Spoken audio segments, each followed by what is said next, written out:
podemos empezar a grabar y ahí arrancamos.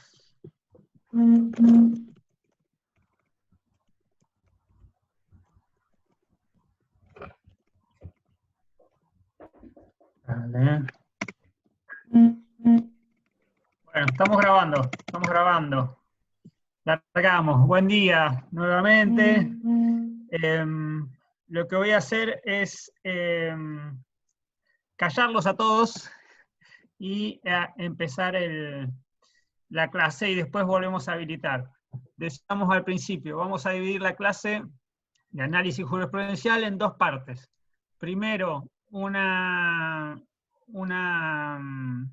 parte más conceptual, donde vamos a ver un material de la doctora Garrido de la cátedra sobre el rol institucional de la Corte, y una segunda parte luego donde vamos a analizar los dos fallos que tenemos para hoy.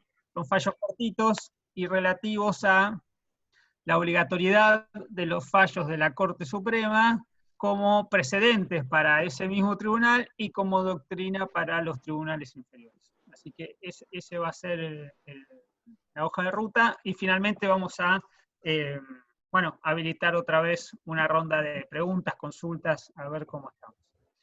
Bien, entonces los callo a todos. Bien, y ahora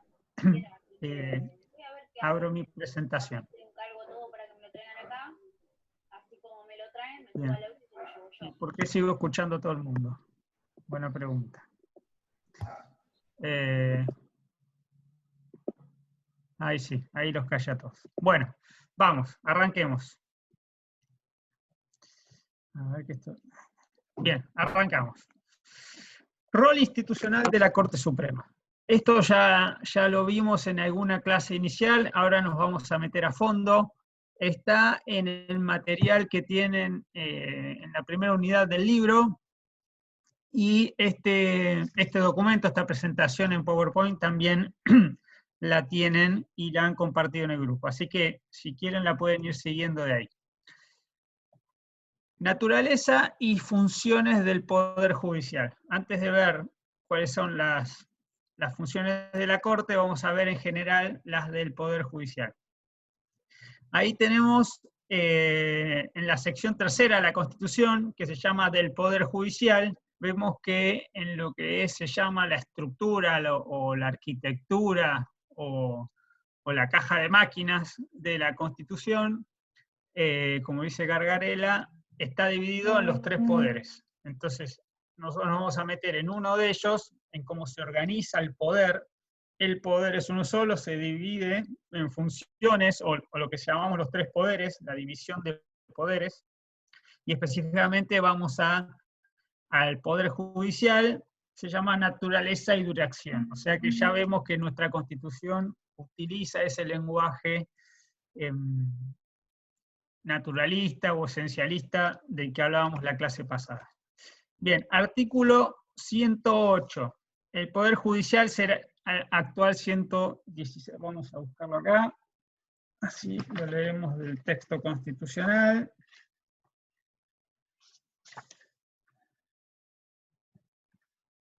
Bien. Sección tercera del Poder Judicial, capítulo primero, naturaleza y duración. Artículo 8. El Poder Judicial de la Nación será ejercido por una Corte Suprema de Justicia, una sola, y por los demás tribunales inferiores que el Congreso estableciera en el territorio nacional. Entonces lo que vemos ahí es que tenemos una cabeza, que es la Corte, es suprema en el sentido literal, es decir, no hay nada por encima, está en el vértice de esa estructura del Poder Judicial, y luego hay tribunales inferiores, muchos tribunales inferiores, que son creados por otro poder. Fíjense la relación de poderes. O sea, el poder legislativo va a conformar la estructura y la organización del poder judicial. O sea, ¿por qué están los...? Vino a tomar la leche acá. Tengo los audios. A ver si puedo sacar los audios.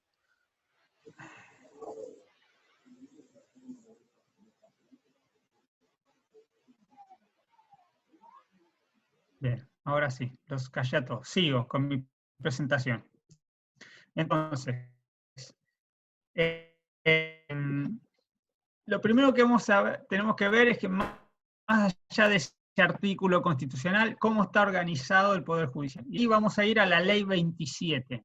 Por su numeración, advertirán que es una de las primeras leyes que dictó el Congreso. Recuerden que nuestro inicio como organización política, nuestro inicio institucional, fue en 1853, y esta ley fue dictada en el 62. La reforma constitucional es de 1860 con el ingreso de Buenos Aires, es decir, estaban todas las provincias unidas, y ahí, bajo ese manto, es que se dicta la Ley de Organización de la Justicia de la Nación. Estableció las bases para la procedencia de la actuación de todos los jueces, tanto de la Corte como de los tribunales inferiores, y reglamentó el artículo 116, que lo vamos a leer, el 116 de la numeración actual. Corresponde a la Corte Suprema y a los tribunales inferiores, entonces retoma el artículo 108, el conocimiento y decisión de todas las causas que versen sobre puntos regidos por, lo que vimos en la clase pasada, la Constitución, los tratados y las leyes. Entonces, ¿qué es importante de ese artículo? Que tanto la Corte como los tribunales inferiores tienen la misma función. En principio es compartida, que es conocer y decidir. Dos verbos del artículo. ¿Qué quiere decir conocer? Conocer es tener un entendimiento, ¿sí? Tener acceso a la información, tener raciocinio. O sea, los tribunales, todos los tribunales, la Corte y los tribunales inferiores, tienen que tener acceso a las causas. ¿A cuáles causas? A todas. Todas. O sea, no puede haber una causa judicial que esté por fuera del Poder Judicial, digamos, es una contradicción. Entonces, todas las causas pasan por algún tribunal que tiene que tener conocimiento. Ahora, no solo es conocer, como puede hacer un procurador, un fiscal. Conoce y después recomienda. ¿En qué termina una recomendación?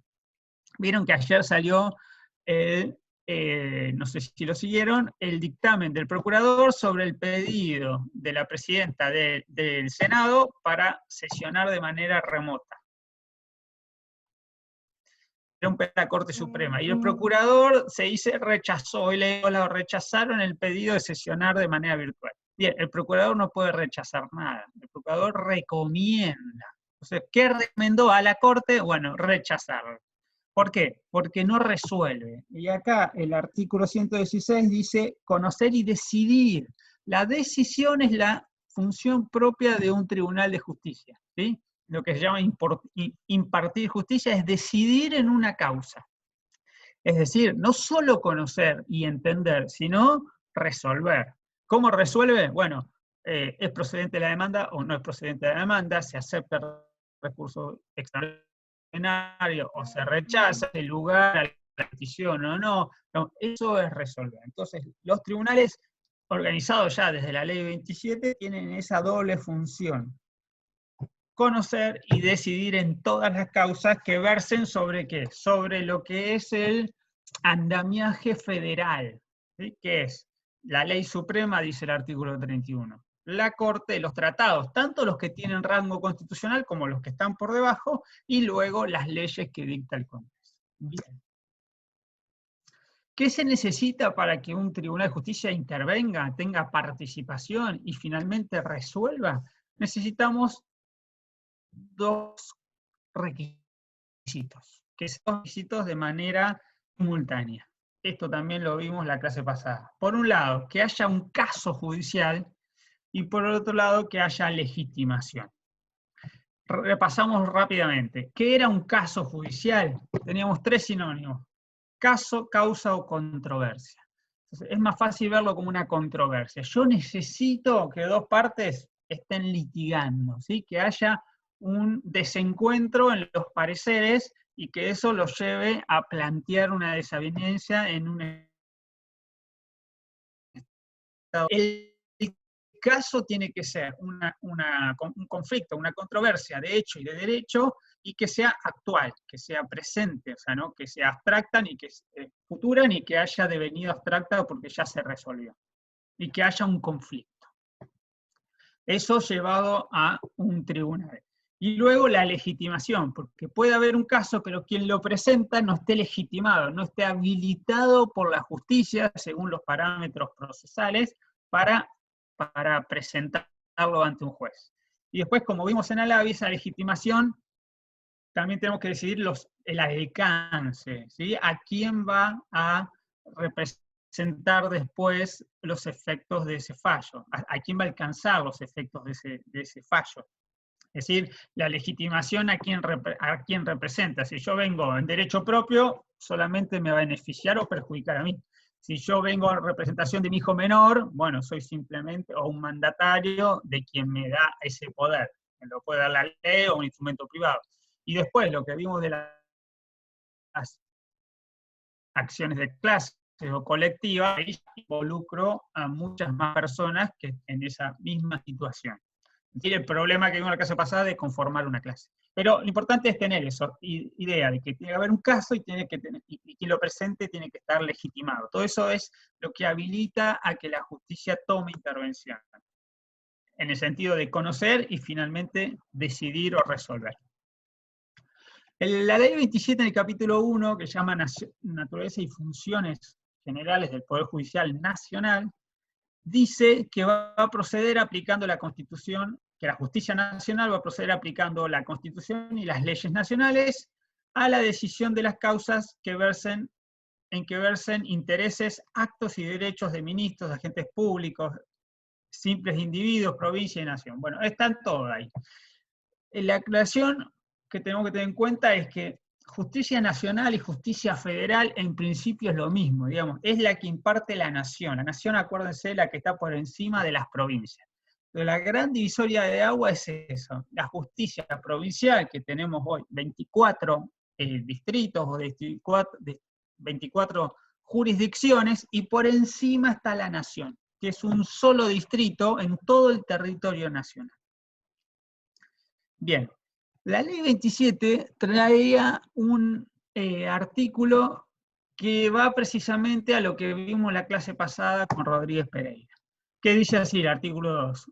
La actuación de la justicia nacional nunca procede de oficio, como si fuera poco aclara, y solo ejerce jurisdicción en los casos contenciosos. Fíjense, caso contencioso y jurisdicción, los dos requisitos, en que es requerida a instancia de parte. ¿Esto qué quiere decir? Que desde nuestros inicios como organización nacional y política, ya teníamos esta directriz principal. Mire, la justicia la puedo ir a solicitar para que actúe y va a hacerlo solamente si una de las partes se lo pide y con el alcance que las partes le piden. Miren, estos son los hechos y este es el derecho que a mí me asiste. Y en ese marco de la litis es donde tiene que resolver un juez. Esto era así, ya lo vimos, hasta que el ingreso a los tratados internacionales con rango constitucional alteró todo el esquema. Y la Corte ha dicho ya que este requisito se puede relajar en pos de cumplir con la función de control de constitucionalidad y convencionalidad. Bien. Sigo. Cuando hay un caso judicial, ya lo vimos, artículo 116, las causas en donde conoce un tribunal y finalmente decide. Esto es tanto para la Corte como para los tribunales inferiores. ¿Qué es una causa judicial? Cuando dos o más partes no se pongan de acuerdo sobre hechos y derecho que debe aplicarse a una relación jurídica. Relación jurídica, siempre pensemos, entre dos partes hay algo que lo comunica. Por ejemplo, yo tengo un vecino que no me quiere podar el árbol, lo odio porque no me quiere podar el árbol. Bueno, ¿qué es lo que me vincula con ese vecino? La proximidad, pero también un código civil que dice cómo tienen que ser las normas de convivencia. Luego, puedo tener un contrato con quien me alquila el departamento. Entonces, ahí está la vinculación jurídica. Puedo tener un contrato de asociación, de adhesión con el Estado Nacional, que me dice que me tengo que quedar en mi casa. Entonces, ahí ya, desde la Constitución para acá, me rige las pautas del poder público. Puedo tener un contrato con la empresa que me presta el servicio de conectividad de Internet, que hoy anda muy mal. Bien, y así todas las relaciones jurídicas, por ejemplo, las relaciones de parentesco, que están en el Código Civil también, y yo no las puedo cambiar, de familia, de sucesión y todo eso. Bueno, causa judicial, tengo que ir a buscar cuál es la relación jurídica entre las dos partes. Digo, si yo voy a demandar ahí en la justicia, tengo que tener una relación con esa persona. Por ejemplo, mire, le vendí el auto y no me lo pagó. Entonces, tengo que decirle al juez cuál es la relación. Bien, entonces, no nos ponemos de acuerdo y vamos a un juzgado. Primero puedo ir a una mediación o lo que fuere, pero finalmente vamos a un juzgado, presento una demanda, le doy traslado a la otra parte que contesta y ahí queda trabada la litis. Eso quiere decir, cuando las dos partes dan su parecer en hechos y derechos. Él dice que pasó en rojo, el otro dice que no, bueno, él dice que le asiste tal derecho, el otro dice que no, que el derecho está de su parte, y ahí se traba la litis y vamos al juez. Bien. Entonces dice, el juez, ¿cómo interviene? Como un tercero imparcial, ¿sí? Que es ajeno a las partes, por eso tiene que ver que no tenga conflicto de intereses con ninguna de las dos, ni por amor ni por odio, o sea, que no haya amistad o enemistad manifiesta, que no haya defendido a uno como cliente si eran abogados, etcétera, etcétera. Después, debe existir una controversia que debe ser actual, no abstracta, ya lo vimos, y decidir sobre un punto conflictivo. Esto tiene que ver con lo que hablábamos cuando estudiábamos los componentes de un fallo con la petición. Digamos, yo tengo que tener un agravio y tengo que pedir algo en virtud de ese agravio. Tengo que poder demostrar que existe ese agravio, ¿sí? O sea, la controversia. Bien, entonces, hay un conflicto de hechos y derechos, lo resuelve un juez, y después, legitimación. Ya vimos legitimación, es una exigencia legal, es decir, está solicitado por una norma, artículo 2 de la ley 27, que habla de caso a instancia de parte. ¿Cuál es la parte que va a pedir que un juez actúe? Bueno, la parte legitimada. Entonces, lo primero que yo tengo que decir es, antes de decir cuál es mi agravio, tengo que decir cuál es mi legitimación, por qué estoy ahí. Mire, yo soy el dueño del auto que la grúa se llevó de manera indebida. Entonces, lo primero que tengo que hacer es demostrar que soy el titular de ese auto. Si lo logro demostrar, ya estoy legitimado para decir y fundamentar por qué la grúa se lo llevó de manera indebida. Es decir, que yo estaba bien estacionado, que no estaba infringiendo ninguna norma de tránsito, etcétera, etcétera. Ahora, si yo no soy el dueño y soy un vecino que pasaba por ahí, me va a costar más justificar que tengo legitimación para reclamar a quien se llevó la grúa. Bien. Que sea instancia de parte quiere decir que tiene que haber un sujeto hábil o legitimado y que tiene que haber un interés jurídico protegido. Interés jurídicamente protegido. ¿Qué quiere decir? Que mi reclamo, si yo soy una de las partes, estoy legitimado, mi reclamo tiene que asentarse, tiene que descansar en un interés que para el sistema jurídico sea relevante. Es decir, mire, vengo a reclamar que no me deja, la obra social no me cubre un tratamiento médico. Bien, ¿cuál es el bien jurídico protegido? Mi salud. ¿Está eso protegido por una norma? Bueno, tengo que encontrar la norma donde dice que tengo derecho a la salud, a que las autoridades me presten asistencia y que haya un sistema médico público o privado que me asista. Entonces, si yo logro conformar ese caso, logro demostrarle al juez que hay un interés jurídico que debe ser protegido, mire, si no me dan un tratamiento oncológico, me muero en un mes. Bueno, entonces tengo que demostrar todo eso para obligar, o para tratar de obligar a una obra social que me dé ese tratamiento. Bien. Legitimación. La legitimación ya vimos, es sobre quién está habilitado para ir a la justicia. Y ya vimos, puede ser uno, puede ser colectivo y puede tener intención de representar a toda una clase. Todo esto ya lo vimos. Las categorías de derecho de Alavi, todo esto ya lo vimos. Bien. Segunda parte. ¿Vamos bien hasta acá? Bien. Organización judicial en el orden federal. Recuerden, federal y nacional lo vamos a tomar como sinónimos de entrada. Artículo 1 de la Constitución. Vamos al texto. La nación argentina, o sea, el orden federal, adopta para su gobierno, esto es artículo 1 de la Constitución, es como una declaración de derechos. Adopta para su gobierno la forma representativa, republicana y federal, según lo establece esta Constitución. Entonces, el orden federal es republicano, es representativo y es federal. ¿Qué quiere decir cada uno?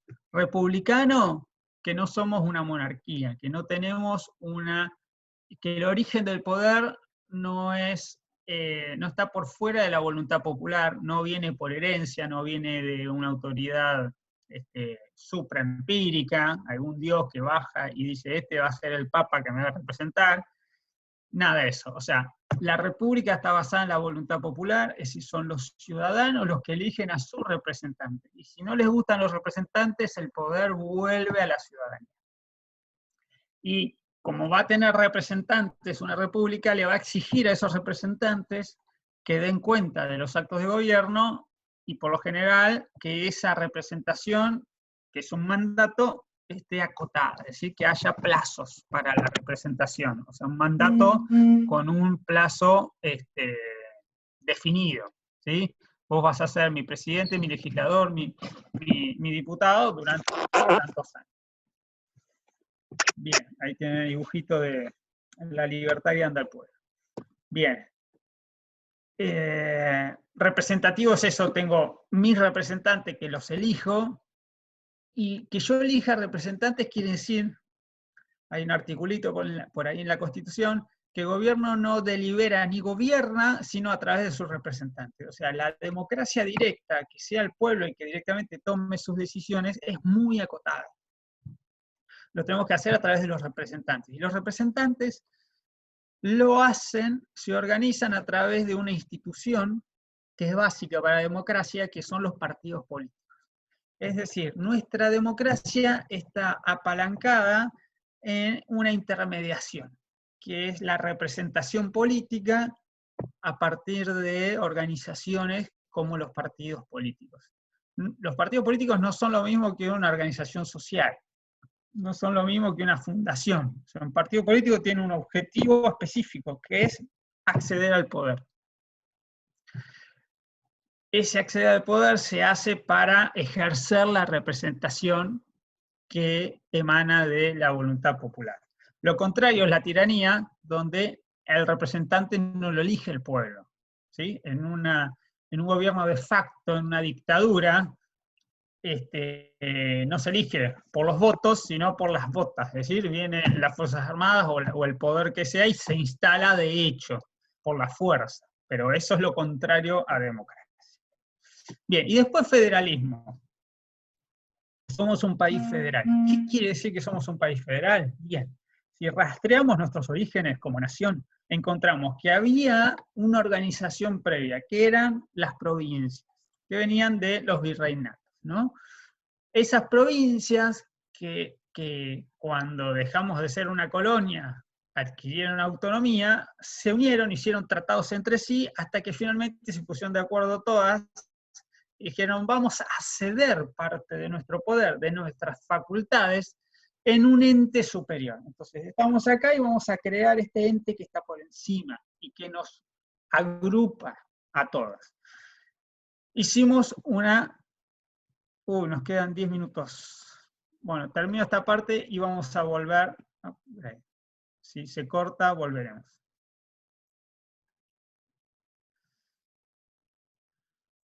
Bien, sigo. Entonces, tenemos una organización federal que implica que hay poderes locales que son preexistentes a la nación, que son las provincias, y luego un poder federal que las unifica, que es la nación. Entonces la nación es como si las provincias se sacaran la uña y con las uñas conforman esto que está arriba, el paraguas. Es decir, le delegan, le traspasan parte de su poder, que era previo, para conformar un ente superior, le delegan esas facultades y lo que no le delegan lo mantienen, se lo reservan.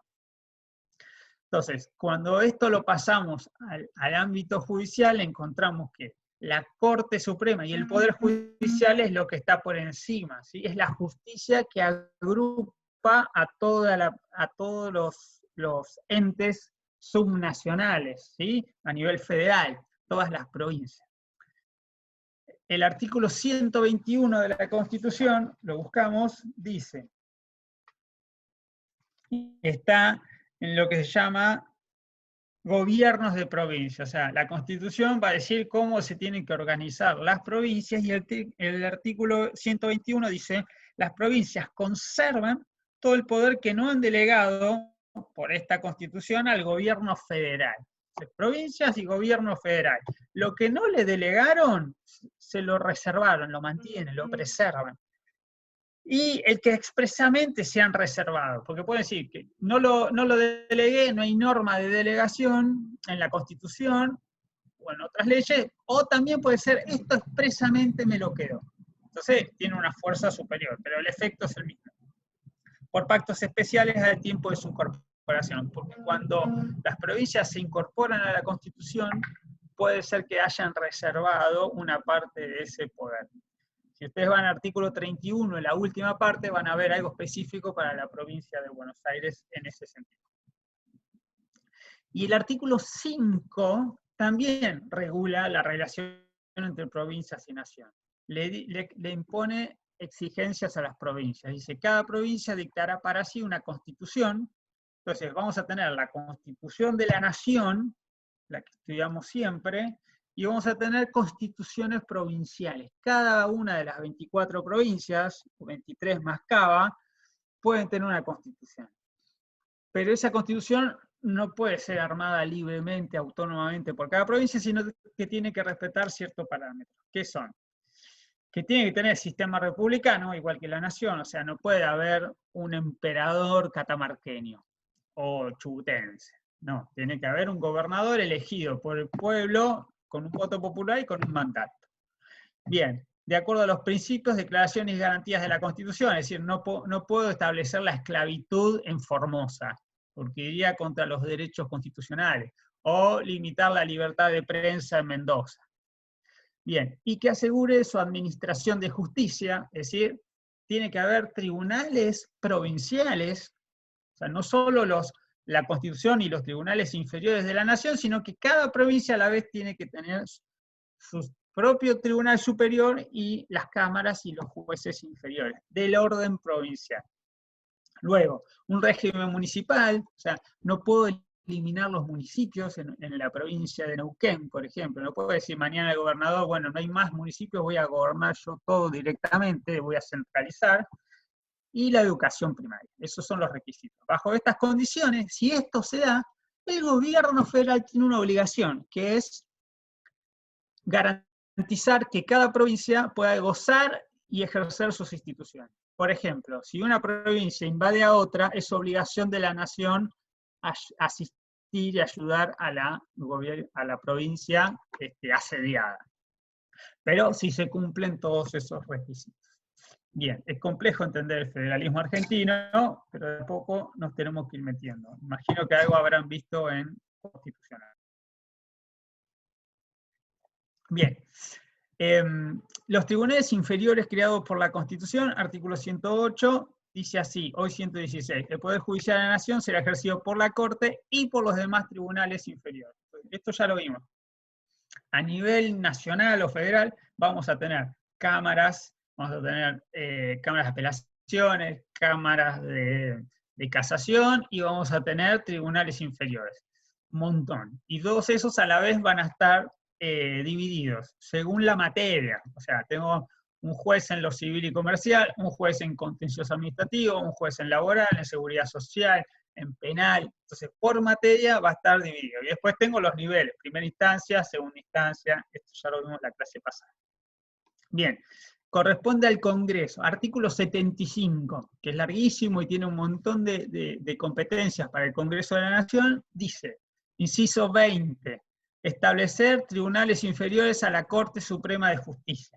Lo que ya habíamos visto al principio, que era el Congreso el que crea esos tribunales, acá está la facultad específica. Entonces, ¿cuáles son los que son inferiores a la Corte? Ahí no distingue si es segunda instancia, primera instancia, etc. Bien, y después corresponde a los tribunales provinciales que son competentes para intervenir en cuestiones de derecho común. El artículo 75.12. Ese es, digamos, hay que entenderlo bien, son los códigos de fondo. ¿Qué son los códigos de fondo o el derecho común? Los famosos códigos, código penal, laboral, de minería, de trabajo y civil y comercial, que después están unificados o separados, como el civil y comercial están separados y ahora se unieron.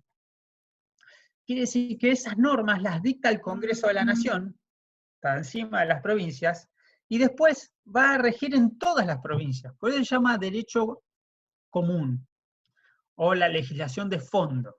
Nosotros no tenemos un derecho penal en cada provincia, como puede pasar en Estados Unidos, que vemos las películas, pasan de un estado a otro, es decir, de una provincia a otra y ya estoy libre, no me persiguen más. Porque ahí está dividido. Acá tenemos un derecho penal común, como aduanas comunes, como un código civil común. No es que me puedo divorciar acá y en la otra provincia no. Eso está unificado. Ahora bien, ¿quién aplica esos códigos de fondo? ¿Qué tribunales? Los tribunales provinciales. No los tribunales de la nación, sino cada tribunal va a ser, cada justicia provincial la que aplique y la que juzgue la aplicación o el incumplimiento de esos códigos de fondo. Bien. Artículo 75, inciso 12, dictar el Código Civil, Comercial, Penal, de Minería, Trabajo y Seguridad Social en cuerpos unificados o separados, sin que tales códigos alteren las jurisdicciones locales, correspondiendo su aplicación a los tribunales federales o provinciales.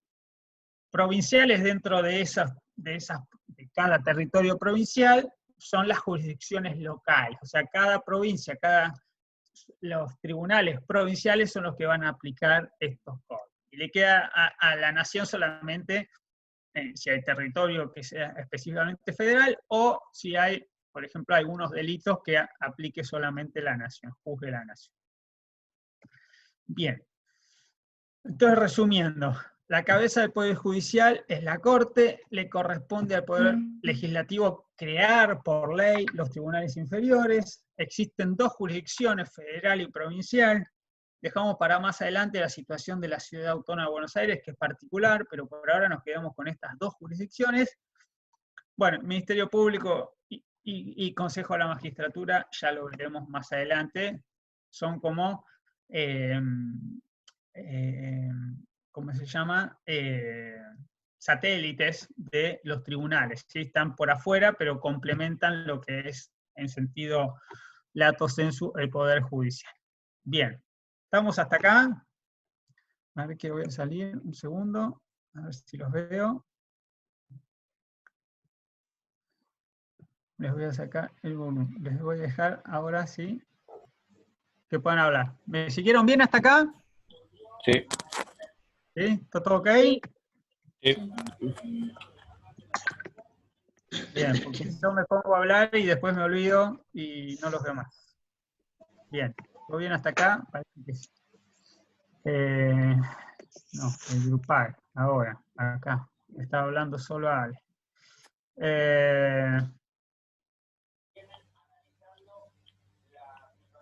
Acá.